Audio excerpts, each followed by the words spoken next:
Hey guys, so you already know what it is. It's part two of the reunion for the Real Housewives of Beverly Hills. Let's go. All right, there's so much that we got to get into on this episode. So let's dive into Kyle, shall we? Because I think it's time for her little reckoning, right?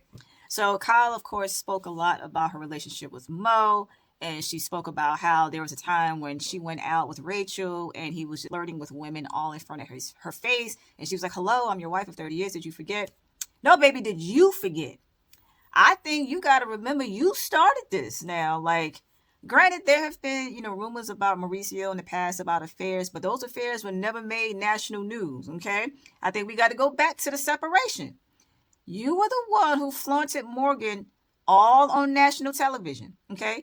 You had this woman all on the TV show. You had her all around the cast. And I really need you guys to look at season 2 of Buying Beverly Hills, which is Mauricio's show on Netflix, because there's a different perspective that was shown. The season 2 took place, right before and a little bit after the announcement was made about their separation. And during the show, he talked about, how he really wanted to make things work. He didn't want a separation. He talked about how Kyle was distant with him. Like, there were times he would lean in and kiss her and she would move away. But more importantly, I think there might have been some overlap. So there's a part in the show after the separation where she's like mentioning, who she's filming with. It was really clear that it wasn't going to be with any of the other ladies. And the girls was like, "Okay, well, Mom, who you filming with?" And she wasn't saying that. Mauricio was like, "Yeah, like, who are you filming with?" I think that was around the time when she had that solo scene with Morgan on the show. And when Morgan was filming during the show, he knew about the video that they did because it looks like they were together still when she did that video with the woman kissing and all of that. It looks like her and Mauricio was still together. I remember during the show, the producers kept asking him, "Hey, what's going on between Kyle and Morgan?" And he was like, "I don't know. Like, I don't think anything's going on. Like, I don't know." And I guess he didn't know anything about what was really going on. And he probably didn't find out until he watched this show, right? So this is my thing. How is it okay for you to flaunt this woman all on TV in front of his face, and you did it while y'all was still living together, okay? It was all well and good when you did that, but then you want to cry whenever Mauricio dishes it back. And if we being honest, who's to say he didn't intentionally flirt in front of her face just to give her a dose of her own medicine? He has a cancer. Sometimes it could be a little petty. So who's to say that wasn't just a little bit of get back? I'm just saying. So all I'm saying is don't dish it out if you can't take it. Because again, he didn't play you all on national television like you did. Okay? So you can't be so willing to do that but then want to get mad with him. Okay? And then I also agree with Bose. Like, they were talking about her divorce and talking about, what's taking them so long to file. And Kyle was saying, I really like things the way they are. I think she's being a little naive. Like, she's taking for granted the fact that they have a good relationship right now. Here's the thing. It's all well and good now because they're not actually in the process of splitting assets. But once y'all guys start to fight about the money, that's when things are going to get a little bit different. And that's when you really see who people are, right?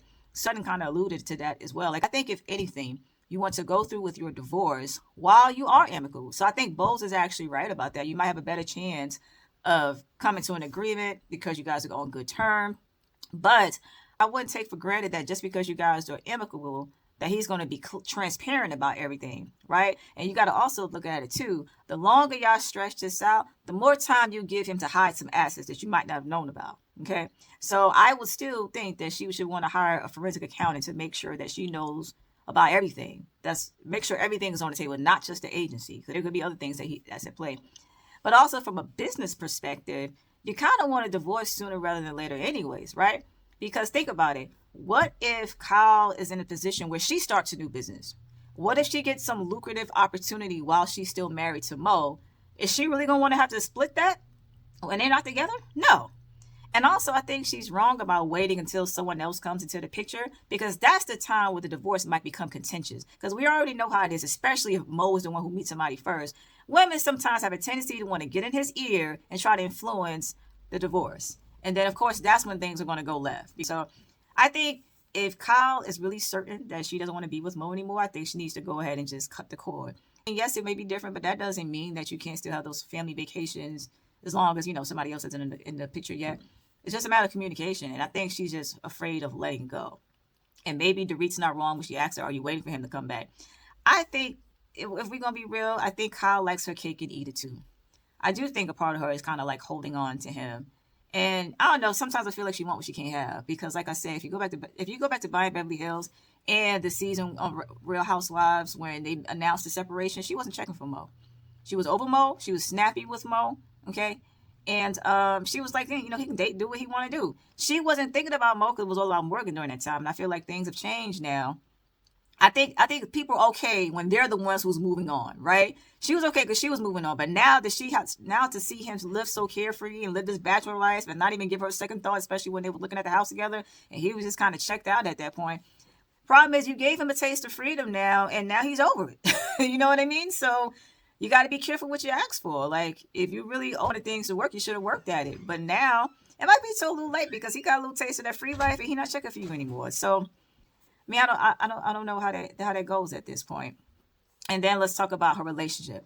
Let's be real. I think we all know that this mystery person is in fact Morgan. There have been reports on social media that the two of them are still together. People have seen them together in Nashville. Okay, so here's my problem with this whole situation. I understand that, you know, allegedly this person doesn't want to be spoken about on the show, but here's the problem. You guys are the ones who created this problem. You guys are the one who put it out there for public consumption, right? She said, oh, everything's not for public consumption. Well, boo, you the one who did it. You decided to do the video where you're kissing in the video. You're the one who decided to bring her on this show, get a tattoo of her on the show. There was pictures circulating around you guys. Like, there was a picture of Kyle sitting on her lap or whatever. They're the ones who've pretty much been putting this relationship out there. So it's a little late for you guys to be like, oh, well, we can't talk about it anymore. Matter of fact, I can't even mention her name. It's too late. You should have thought about that in the beginning.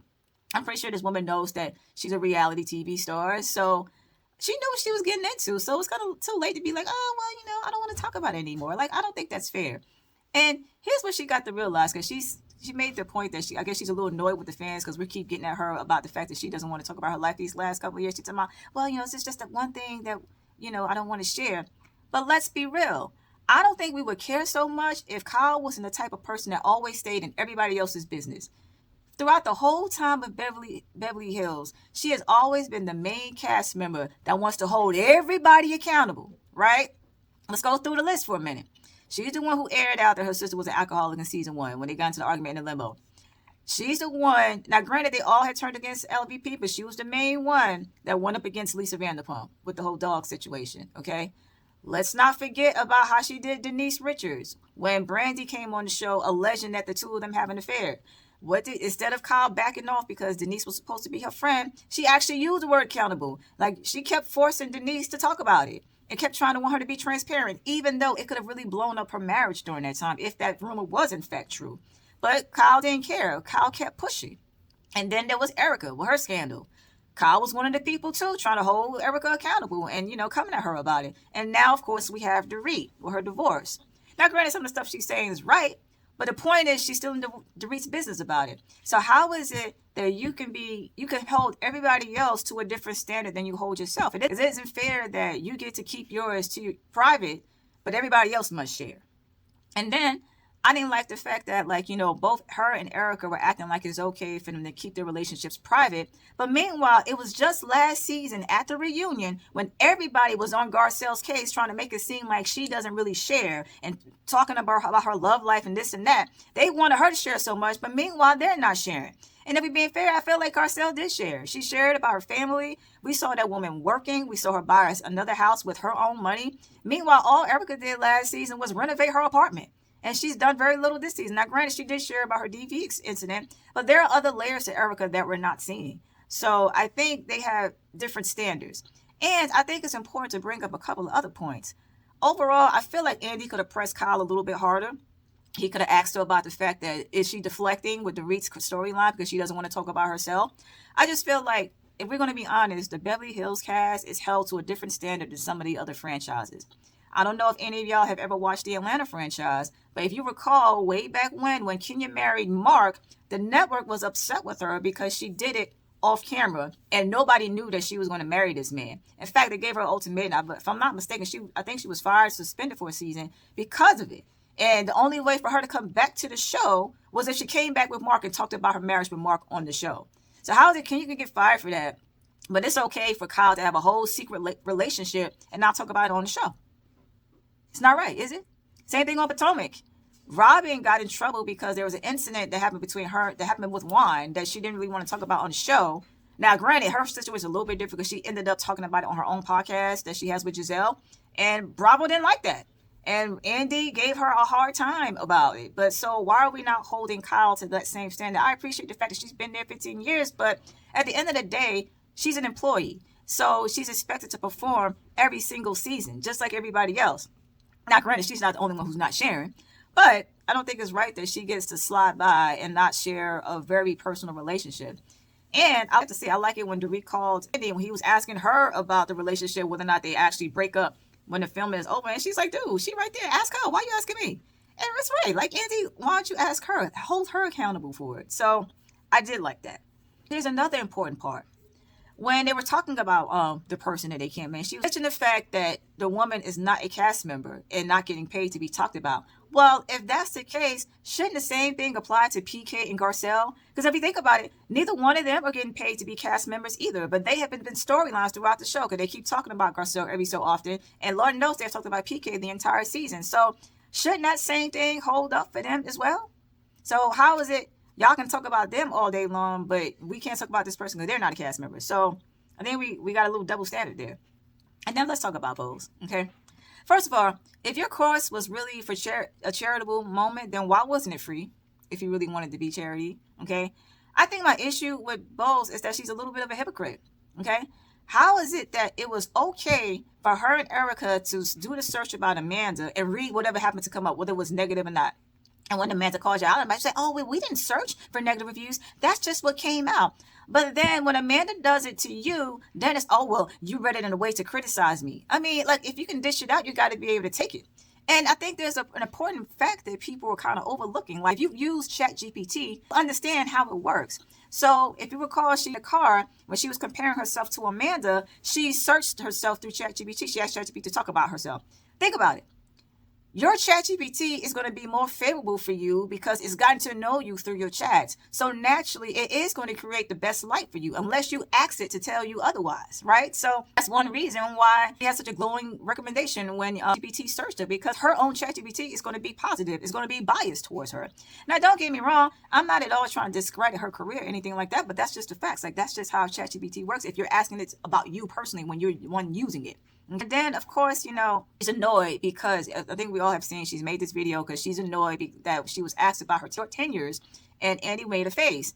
Well, if we're going to be honest, I think any of us was making a face. A lot of us were probably confused about the answer. Like, a lot of us did not realize that the CMO position was meant to be a short tenure position. So I think many of us was confused about that. And I did do some research, and on average, there are short tenures. They average about 4 to 5 years. But I think it's important to note that her successor at Netflix is still there, Marion Lee. I think she's still there, and she was hired in 2022, which is when Bose left. So listen, I'm not saying anything wrong, but fact is, it's longer than her 1.5 years that she spent at some of these companies. Okay. So, and then also she said out of her own mouth that they're either there, that sometimes the tenures are short because they're either there for a short mission, or they're there because they get blamed for the performance. So is it possible that all these tenures were short because you got blamed? So what are you really saying there? So you can't get mad when people question you about it, right? People are going to have questions, especially when they see such a short, time period. But if that's the way she's saying it is. But you can't get so defensive when you spend all season calling Amanda a scam artist. I mean, it doesn't get any lower than that. You know what I mean? So, like, you spent the whole season calling her a scam artist, but then you want to be mad when people ask you about your short tenure. So, again, don't dish it out if you can't take it. And then let's talk about Amanda. A couple of things about her. Now, I do agree with Rachel's point when Dorit came in and excited talking about how she got this book deal. And she mentioned that she has a co-author. And Amanda's like, oh, well, I just sat down and wrote my book. I mean, granted, she could have kept that to herself. I mean, I don't know if that was a part of her that was just perplexed by it, because she was like, I didn't do it. But she could have kept that to herself. And also, let's talk about Erica's read when Amanda mentioned her editor. And she's like, oh, well, I thought you were so self-published. Like, what do you mean you have an editor? Let's be clear. An editor is very different from a ghostwriter. What Amanda was talking about with Dorit was a ghostwriter. She was implying that Dorit didn't write her own book. Everybody, for the most part, has an editor. So that's a very different thing. So that read didn't even land the way she thought it was, because she don't even know what she's talking about. Like I said, editor and ghostwriter, two totally different things. Now, let's also talk about what happened at Rachel's party when Dorit was trying to confront Amanda. Amanda was like, hey, I'm sorry I'm having a hard time, but this is the anniversary of my son's death. I think two things are true about that, if we're going to be really honest.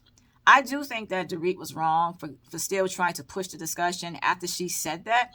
And it did show a flashback that she did actually mention it to the group that her son had passed. So I do think it was wrong for her to push the discussion. But if we're going to be honest, though, I do feel like Amanda used that as a moment to deflect from the discussion, because it was really convenient to be able to say, hey, look, I'm mourning right now. I don't want to talk about it. Because really, why even show up? You didn't even have to come. I mean, I guess you were trying to put on a brave face or whatever, but if you were really that upset, you could have just stayed home, because I remember she did ended up leaving and making a whole big thing and all that. But so I think two things could be true at the same time. Dorit could have left it alone, but Amanda might have been deflecting as well. And also, they talked about the whole infamous comment that we spent all season talking about when Amanda was discussing, talking poorly about Dorit. And they showed a flashback to see that what she said wasn't that big of a deal. But more importantly, the flashback also showed that Jennifer Tilly made comments and Sutton was also agreeing. So I like the fact that Amanda actually called out the fact that Sutton was the one who went back and told Dorit what Amanda said, but did not mention that she sat there and agreed with what Amanda said. Okay? And not only did she agree, like I said, other people had comments as well. So my thing is, if you're going to go back and tell something, you got to tell all of it, or don't tell any of it. But I disagree with Dorit, because Dorit keeps saying that Amanda didn't have a right to have an opinion because she didn't know PK or herself. But here's the problem. Dorit made this comment on national television. She called PK an alcoholic on national television. So guess what? I think everybody is warranted to have an opinion at that point, right? Because you put it out there on television. We all know about the same thing from TV. So really, I think Amanda was warranted to have an opinion. And I agree with Amanda. It's not like she said anything really wrong. What she said was pretty much a general opinion about how many of us felt. I just felt like she just gave a common sense thought about not talking poorly about somebody that you're about to divorce in a public manner. So I'm gonna have to disagree with that. And then of course they got on her about like the cult thing. Bose was trying to say that Amanda's running the cult. Here's the thing. I think it's pretty clear that none of them really understand what manifestation is all about. Manifestation is really mindset work, right? It's all about helping people gear their minds to help them achieve the goals that they want to have in life. That's really what manifestation is all about. It's clear that they have no knowledge of that. So how can you say that she's running a cult and trying to train people to think the same way when you admittedly don't know much about her business, right? So if you don't know much about her business and how manifestation works, then how are you going to tell her she's running a cult? I don't think you can. And if we're going to be honest, all Rachel got to do is go back and ask her man about it, because her man do the same thing, isn't it right? So he could tell her about how manifestation works. Don't say and play like y'all don't know what it is. Y'all need to just get off her back about it. And then let's talk about Sutton, okay? First of all, I really hate with a passion that Jennifer felt the need to go through all that to apologize to Sutton. And no, there was no universe where Jennifer owed Sutton an apology. Sutton was dead wrong for the way she kept snapping at Jennifer. She had snapped at her a couple times. And the thing about it that annoyed me during the season was that Jennifer told her twice that she really hurt her feelings, and Sutton never felt the need to apologize to her. Sutton always brought it back to the comments that she made regarding Garcelle. So I think if anything, Sutton should have been the one to insist on apologizing first, because she was wrong. And my issue with Jennifer Tilly is that she's not really standing true on how she really feels. Because if we're going to be honest, she wasn't wrong about her comment about Sutton always making it about herself, because she does. That is a big part of the reason why her and Garcelle are not talking anymore. So I really wish that Jennifer would have just been honest with Sutton about how she really felt, instead of like backing off. I didn't really like that part. Now let's talk about the Garcelle of it all, because I'm getting really tired of them acting like they don't know and understand why she left and this, that, especially with Sutton. So if you go back to the reunion last year, they all came for Garcelle. Now, granted, Garcelle did make some comments towards them, but if anything, I felt like they really should have been coming for Sutton, because Sutton was really the one that really was going after them. But it seems to me, the way they came after her, it's almost as if they had all agreed that they were going to use Garcelle as a scapegoat and just go after her, even down to Sutton, because they came after her and Sutton didn't say not one word. And we all know that Garcelle has always had her back. No matter what was going on, Garcelle was always there to just jump in. But here's the other parts that Sutton is also missing. When the reunion was over and it was time for them to do the group photo, Garcelle walked away. She was like, no, I'm done. If Sutton was really her friend, Sutton would have walked out behind her to find out why she was upset. Instead, she stood back with all the other ladies talking about, oh, I don't know why she's upset. Instead of going to find out, girl, that's your friend. You don't have to sit around and wonder why she's upset when all you got to do is go back there and ask. Period. And then by the time she did go back to Garcelle's room and find out that Garcelle wasn't there, her first response was, oh, we were supposed to have supper together. It wasn't, oh, I can't believe she left. Let me find out where she is, blah, blah, blah. Oh, we're supposed to have supper. So yes, this is exactly what Jennifer is talking about when she says you make it all about her. In that moment, I feel like during that reunion, Sutton decided that it was more important for her to try to get in good with all the other women as opposed to standing with the person who's really had her back. So yes, Sutton, that's why Garcelle is upset with you, and she has every right to be upset with you because yes, you do think about yourself. You left her high and dry. And here's my other thing that I don't like about the other ladies, and this is kind of what Kyle was talking about in the season. I'm pretty confident all of them have opinions about what happened between Garcelle and Sutton. But for whatever reason, when Andy asks, oh, well, does anybody else have any thoughts about their friendship? Not one person had anything to say. And I know that's a lie because I remember earlier in the season, Bose tried to somewhat comfort Sutton. She said, well, you didn't really have her back. But we get to the reunion once again and nobody wants to talk about it. Okay. All right, whatever. So we're not even going to act like we got opinions about it. So here's my thing. If you're not going to talk about it when you ask about it, don't say nothing else about Garcelle. Okay? And that's just that about Garcelle. Now let's talk about Dorit. Her constant eye rolling and making faces every time somebody talks. So let's talk about, of course, the book cover. Because, it seems like Dorit was bursting at the seams waiting to talk about it. Right? So Kyle read the text message out loud that she sent to Dorit. And she was just like, hey, I've been up since 2 a.m. I'm so exhausted. I'm so sorry I can't be there. I'm wishing you the best. She said all these nice things, right? And then Dorit's response was, hey, no worries. Go and get you some rest. But then, of course, on film, when she gets around Bose, then she wants to make a whole big spectacle about the fact that they didn't show up to her book launch. I'm sorry, but I have to agree with Kyle on that. Dorit was completely full of it. Because here's my thing. If you were really that upset that Kyle didn't show up, the more honest thing you could have done was to not even respond to the text message. Right? She could have not responded, or she could have said, I'm really disappointed or something like that. Now, granted, you're not going to beg Kyle to come, but you could have been upfront about the fact that you wasn't pleased about it. Don't make Kyle feel like you're okay with her not showing up. But then the moment Bose comes around, oh my God, I can't believe she's not here, this, that, and the third. So yeah, I'm going to say that Dorit is absolutely full of it for that because she should have just stood on business and really said how she really felt. Okay. And I also think that Dorit is delusional and she thinks that they are jealous of her relationship with Bose and Rachel. They're not jealous. And I think she also made a comment about how Kyle thinks that Bose is influencing her or whatever. Here's what I think. I don't think they're at all jealous of their relationship. I think they're all just picking on the same things that we see. Those two people are just her yes people. They tell her whatever it is that she wants to hear. They never try to hold Dorit accountable for anything. And if we're going to be honest, Dorit does switch up her energy whenever she's around her. Because she switched up her energy on that, like with the whole Kyle thing. She was acting like she was okay with Kyle not coming, but then when she talked to Bose about it, she switches up and acting like she's so upset about it. She did the same thing with Sutton. When Rachel came by to talk to her, she switched up her energy and kind of turned up a little bit on Sutton. So she does switch up her energy a little bit when she is with them. It feels like she has to show off or whatever.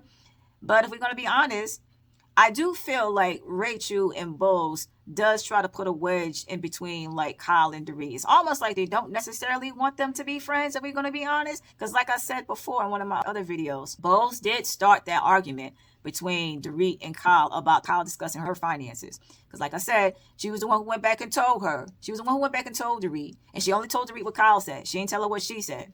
And then there's Rachel, because sometimes Rachel could be a little bit sneaky too. I don't know if y'all recall back in Italy, Rachel was trying to say, well, I can't really speak about Dorit's finances because I don't know anything about it. But meanwhile, when she was in the car with Dorit, Dorit was talking about Kyle and Erica, she had no problem jumping in and say, oh, but this is not really a friendship. How can you say it's not really a friendship when you only hear Dorit's side of things? You have never gone to Kyle and talked to Kyle personally about her relationship with Dorit. So the way I see it, you don't really know much about their relationship either, right? You just learning all of this. So how are you so quick to tell Dorit, oh, this is not really a friendship when you don't really know? So yeah, I do feel like they sometimes put a little wedge in between their friendship. She mentioned Sutton not being at the book cover launch as well. And I think Andy brought up the perfect analogy, right? Because here's my thing with Dorit. She keep crying about how she was there to support Sutton, but you really weren't there. You were there to talk trash. You showed up just to say you showed up. But if you're really supporting somebody, you keep your opinions to yourself. She couldn't wait to trash Sutton's line. She trashed her all the while she was there, all in her confessionals.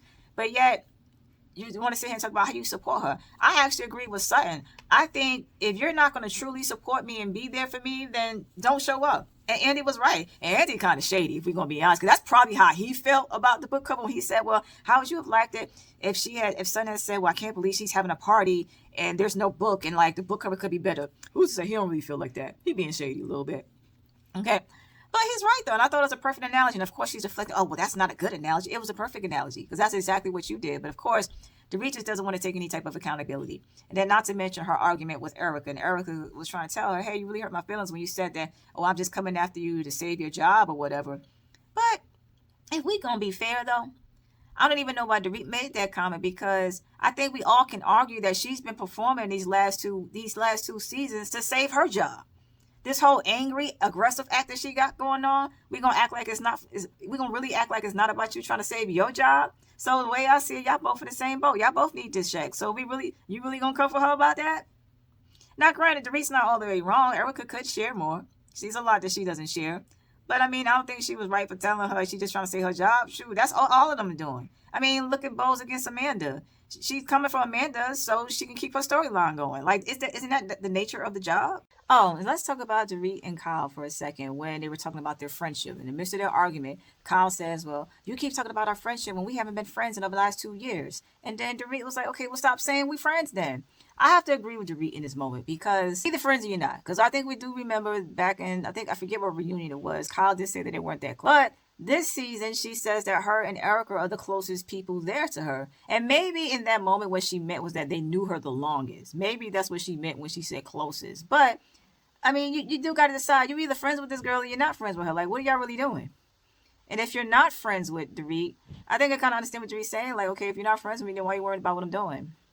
Right? But clearly they are friends to some degree, right? Because Dorit mentioned that she was holding her secret for her all this time. So they clearly are friends. So my only thing is we can't be convenient about friendship, right? Now all of a sudden, Kyle's like, oh, well, we haven't even been friends these past 2 years. So are you saying that's an excuse not to support Dorit? Like, I don't know. Like, what are you saying with that? So what do y'all think? I don't understand why it's so hard for her to just listen and like hear what people are saying. Like, I feel like Andy was just so over her at this point. He is so over her. I really do feel that way. To get rid of Dorit though, because they wouldn't have had anything to talk about had Dorit not have been acting the whole way. Dorit, whether we like it or not, Dorit was the storyline this year for many of them. So I guess we'll have to see what things hold up next year. But here's a couple of other things. Like I said, I don't know. I feel like Andy doesn't really press them the way they should. I wonder for part 3, is he going to ask Kyle about her whole situation with Kim? Because I don't know if y'all know, but she's actually suing Kim and evicting her from her condo. It's been all over the blogs for quite some time now. So is he going to ask her about it? Or is he just going to let it go? Now, can we talk briefly about PK's interview? Did anybody watch PK's interview? PK, I have to say, is like a master of PR.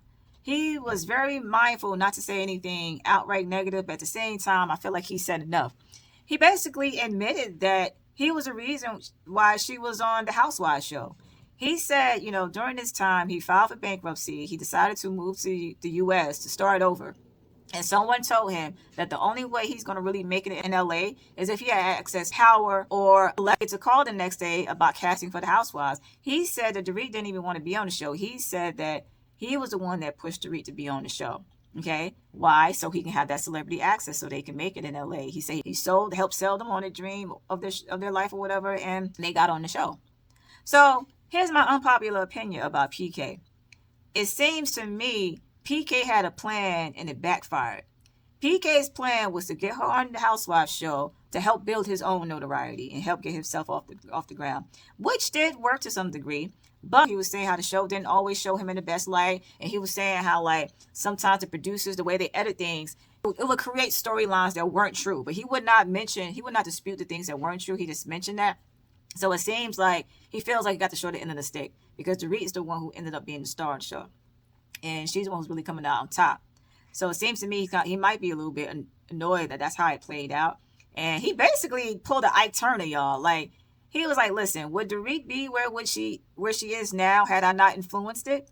Would she be there on her own? I'm the one who put her there. He basically said, look, I made you. So when you turn around, when you're out here running your mouth talking about me, I made you. Just remember that you wouldn't even be where you are without me. I mean, that's basically what he was saying. So I'll be curious to see how Dorit responds to that.